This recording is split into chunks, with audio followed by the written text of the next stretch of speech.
안녕하세요. 원픽성형외과의 오재영 원장입니다. 오늘은 요즘 많이 거론되고 있는 무보형물 코성형이 무엇인지에 대해 간단히 알아보면서 간혹 상담 시 전에 비염 수술을 받았으면 무보형물 코성형을 할 수 없나요? 라는 질문을 하시는 분들이 계신데 과연 정말 그런지 알아보는 시간을 가져보도록 하겠습니다.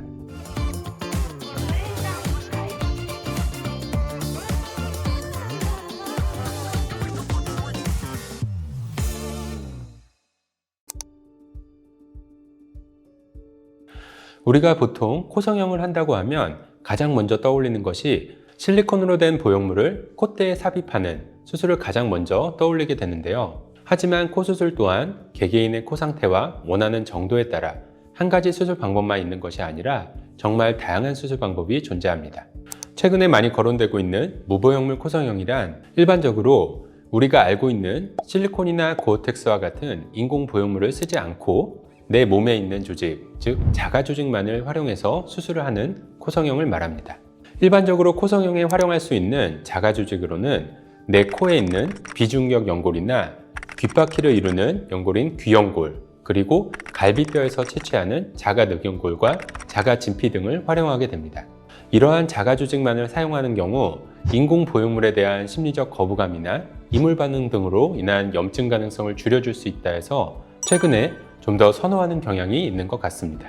하지만 이러한 수술법은 최근에 생긴 것이 아니라 이전에도 존재하였는데 다만 인공 보형물에 대한 부작용이 좀 더 알려지면서 인공 보형물을 쓰지 않는 무보형물 코성형으로 많이 거론되고 있는 것 같습니다. 또한 무보형물 코성형은 의학 용어가 아니다 보니 엄밀히 얘기하면 보형물이란 모양이나 형태를 보존해주는 물질인데 자가 조직을 콧대에 써서 보형물 용도로 쓰는 경우에는 무보형물 코성형이 아니고 자가 조직 코성형이라는 경우도 있고 기존의 코끝 성형과의 차이 등에서도 용어에 대한 논란이 있는 것도 사실입니다.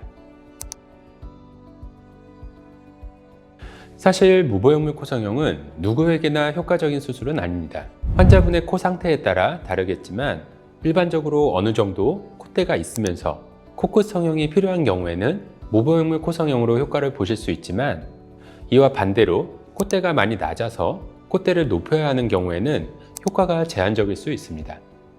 따라서 콧대 높이가 낮아서 최대한 높이고 싶거나 어느 정도 높이감이 있는 화려한 코를 원하시는 분들에게는 적절하지 않고 콧대는 약간 높은데 코끝이 좀 퍼져 있거나 아니면 매부리가 심하지 않지만 코끝이 조금 처져 있는 경우 그리고 콧대를 높이고 싶지 않으면서 자연스럽고 예쁜 코를 만들고 싶으신 분들에게는 무보형물 코성형을 우선적으로 고려해 볼 수 있을 것 같습니다.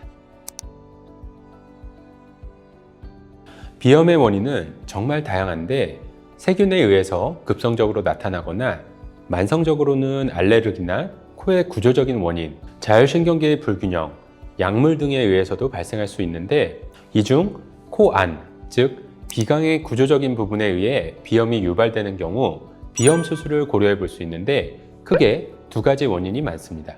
하나는 비중격, 즉 코 속에서 코를 좌우로 나누어 주는 연골이 있는데 이 연골이 한쪽으로 휘어져 있는 경우 코 안의 숨길이 좁아지면서 숨이 잘 안 쉬어지고 코가 자주 막히는 원인이 되는데 이를 비중격 만곡증이라고 합니다. 또 하나는 하비갑계 비대라고 해서 코 안으로 돌출되어 있는 코 속 뼈인 하비갑계가 부어서 역시 코 막힘을 유발하거나 심하면 후각에 이상이 생기거나 두통 및 수면 장애를 나타내기도 합니다. 따라서 비염 수술이라고 한다면 그냥 하나로만 생각하는 경우도 있지만 비중격 만곡증을 해결하는 비중격 성형술과 하비갑계 절제라고 해서 부어있는 비갑계 조직을 줄여주는 수술 방법이 있습니다. 오늘 주제와 부합되는 것은 바로 비중격 만곡증 수술을 하신 분들인데 비중격 만곡증을 해결하기 위해서는 휘어져 있는 비중격의 일부를 제거하여 교정을 하기도 하는데 이런 경우 비염 수술 후 코성형을 할 때 비중격 연골이 부족한 경우가 생길 수도 있습니다. 그렇다고 해서 무보형물 코성형을 할 수 없는 것은 아닙니다. 앞서 말씀드린 바와 같이 무보형물 코성형을 하기 위해서 사용할 수 있는 자가 조직으로는 비중격 연골뿐만 아니라 귀연골, 늑연골 등도 사용이 가능하기 때문에 무보형물 코성형이 가능하다고 할 수 있습니다. 오늘은 무보형물 코성형이 어떤 수술인지 그리고 어떤 분들에게 좀 더 적합한지와 비염 수술을 하셨던 분들도 무보형물 코성형을 할 수 있는지에 대해 간단히 알아보았는데요.